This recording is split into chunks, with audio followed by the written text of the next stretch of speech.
hablaremos, tal como habíamos prometido, de Lascaris, un alquimista. Parece que era muy exitoso en sus procedimientos.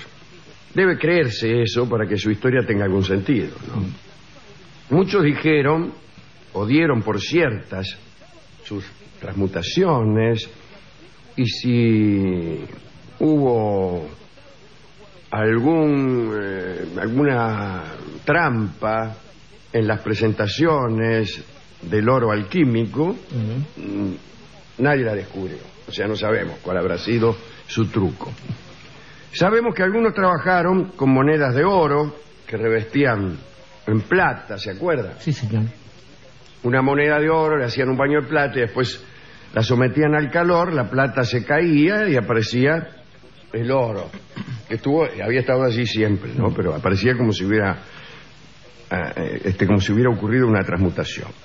Otros alquimistas eran buenos prestidigitadores que hacían aparecer el oro esperado en lugar de los metales viles que habían entregado los poderosos, mediante pases de mano, simplemente. Lascaris, según dicen, hizo transmutaciones irrefutables, pero trabajaba desde las sombras. Aunque, según parece, era un notable ejecutor de los poderes alquímicos, su gesto constante era la renuncia. Dejaba que otros presentaran los trabajos que él hacía.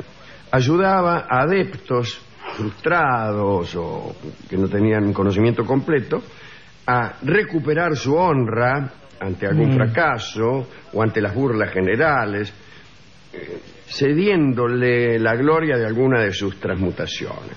Este es el aspecto central de esta historia y por eso se lo llamó el apóstol de los alquimistas, sin que yo sepa que tiene que ver a alguien que hace una cosa y se la cede a otro con un apóstol. No, efectivamente. Bien. Lascaris nació a fines del siglo XVII en la isla de Mitilene. Debe ser Mitilene, Grecia. Sí, es Mitilene. A los 30 años comenzó a viajar. Parece que su preferencia por operar mediante intermediarios, como se ha dicho, o hacer que otros pasaran por buenos alquimistas, fue hija del miedo esta actitud. La suerte reservada a su primer discípulo, Rolf Kiel, bastó para convencerlo de que era preciso mantenerse en la sombra. Este discípulo, Kiel, se presentó ante el rey Federico I de Prusia para hacerle saber que poseía el secreto de la transmutación. El rey pidió que se efectuara inmediatamente lo que se llamaba una proyección. Kiel empleó el polvo y los saberes que le había facilitado Lascaris y transformó en oro una libra de plomo ante los ojos del pasmado Federico. O del paspado Federico. Lo mismo. No, es del pasmado. Por desgracia, aquel éxito tan fácil le hizo perder la cabeza. ¿Y a quién no? Kiel le prometió al rey elaborar la piedra filosofal y además entregarle la inmortalidad como yapa. Federico I se entusiasmó. ¿Quién no se va a entusiasmar? Claro. Primero le ordenó, en interés del Estado, que preparara grandes cantidades de polvo de proyección para vigorizar la economía general. Kiel puso manos a la obra y creyó no necesitar de la ayuda del bueno de Lascaris. Pero como Kiel no era un verdadero adepto, los resultados fueron nulos. Federico se impacientó.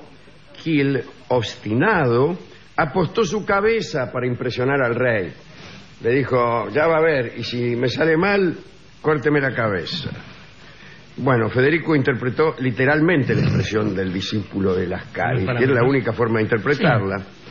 Y tras vana espera, el rey lo mandó decapitar. Muy bien. Desde entonces, Lascaris, que vio todo aquello, prefirió no tratar directamente con los poderosos, y entonces cedió sus saberes a interesados menos cautelosos. Bueno. A algunos le fue bien. En 1715, Lascaris andaba por Hamburgo. Se hizo amigo del barón von Croix, un hombre que había consagrado 30 años de su vida a la búsqueda de la piedra filosofal sin conseguir nada, salvo las burlas de la gente que le gritaba. Von Croix sostuvo una larga conversación con Lascaris, durante la cual le expuso su único deseo. Que se le permitiera efectuar una sola transmutación ante sus conocidos para dejarlos pasmados. Pasmados. Lascaris lo ayudó. Antes de la presentación de este hombre, de von Crois, le entregó un estuche que contenía un poco de polvo rojo y unas notas donde se explicaba que aquello era polvo de proyección y naturalmente unas indicaciones para su uso. Von Crois reunió a todos sus familiares y amigos y se apretó a efectuar la transmutación. Jamás había esperado tener tal éxito como tuvo. Todos los espectadores quedaron impresionados al ver cómo un broche de plata quedó convertido en sus 3/4 partes en oro. Agrandado entonces, von Crois dijo que por ser la primera vez le había quedado una porción plateada. Otro encuentro de Lascaris fue con el coronel Schmolz von Dierbach, Dierbach es el apellido, Schmolz von Dierbach, que estaba por entonces al servicio del rey de Polonia. El papá de von Dierbach había intentado ser alquimista, pero terminó arruinado. Un día en una taberna, el coronel, o sea, el hijo, explicó las tareas de su padre a unos cuantos oficiales y quiso reivindicarlo. Pero los oficiales polacos lo ridiculizaron y lo trataron de loco. Entonces, von Dierbach defendió la memoria paterna y se trabó en lucha con sus camaradas. Bien. Entre los parroquianos estaba casualmente Lascaris, que escuchó con interés la polémica y esta vez ayudó a von Dierbach. Se acercó y le aseguró poseer el medio para rehabilitar la memoria de su padre. Le entregó una pequeña provisión de piedra filosofal y le indicó que podría hacer algunas pocas transmutaciones contundentes. Von Dierbach pudo sorprender a los incrédulos y fue alquimista por un rato. Cuando se terminó su provisión de polvo, von Dierbach abandonó Polonia y se fue a Prusia para sostener con su ausencia la creencia general. Estuvo muy bien, ¿eh? Bueno, pese a su gran cautela y su forma de ayudar a otros, Lascaris acabó por llamar la atención de las autoridades germanas, que despacharon varios hombres de armas para atraparlo. Bueno, para llevarlo ante las autoridades y obligarlo a realizar transmutaciones, qué sé yo. El caso es que Lascaris buscó refugio en el castillo de la condesa Ana Sofía von Erbach. La condesa le permitió quedarse. Se llaman todos muy parecidos. Sí. Lascaris permaneció varios días en aquel castillo, tiempo suficiente para despistar a sus perseguidores. Cuando estaba por irse, quiso recompensar a la condesa y le propuso transformar en oro toda su vajilla de plata. La condesa, dudosa, decidió entregarle una vieja. ¿Perdón? Una vieja fuente de plata, medio abollada. Enseguida vio cómo la fuente se fundía para transformarse en el oro más puro. Finalmente la condesa von Erbach decidió entregarle toda su vajilla. Ajá. Nuevo éxito alquímico. Lascaris se despidió de la condesa, pero al poco tiempo tuvo que participar de una contienda judicial que lo comprometió. El conde Friedrich Karl, marido de la condesa von Erbach, que se había separado de ella varios años antes, tuvo noticias de la extraordinaria transmutación de la vajilla. Recordó de pronto que seguía siendo ante la ley el esposo legítimo y decidió reclamar la mitad del oro alquímico, puesto que se trataba de un aumento de capital que repercutía en la comunidad de bienes. Su esposa rechazó el arreglo. El conde llevó el asunto a los tribunales y Lascaris debió declarar y certificar su trabajo. Finalmente, el tribunal de Leipzig, me parece que con toda justicia, falló contra... No con toda justicia. Inesperadamente falló contra la demanda del marido, porque consideró que si la vajilla de plata pertenecía a la esposa, no pertenecía a la esposa, era un bien común. Sí.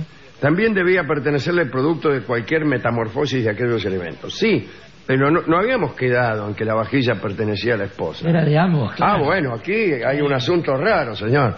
Acá hay una corruptela. Sí, denúncielo. Bueno, no importa. Lascaris desapareció como por encanto entre los años 1730 y 1740. Bueno, no es una desaparición como por encanto. Sí, es por una década. Claro, no, digo que las desapariciones por encanto se producen de un instante para otro, no de una década para otra. Nadie más volvió a recibir su ayuda. Algunos dicen que regresó a Grecia y allí murió. Otros lo ubican en la lista de inmortales, en la que vendría a acompañar a Flamel, a Nicolás Flamel, ¿no? Sí, y al conde de Saint-Germain. El que lo nombra es justamente su amigo Fulcanelli, en alguno de esos libros que ha escrito, en El misterio de las catedrales, en el otro o en aquel que no alcanzó a publicar. Pero Fulcanelli también es un hombre de existencia dudosa, porque por empezar no se llamaba Fulcanelli. No. Murió, según dicen, en 1932 en París y había nacido, calculo, unos 60 años antes, 50 años antes, no sé cuándo nació.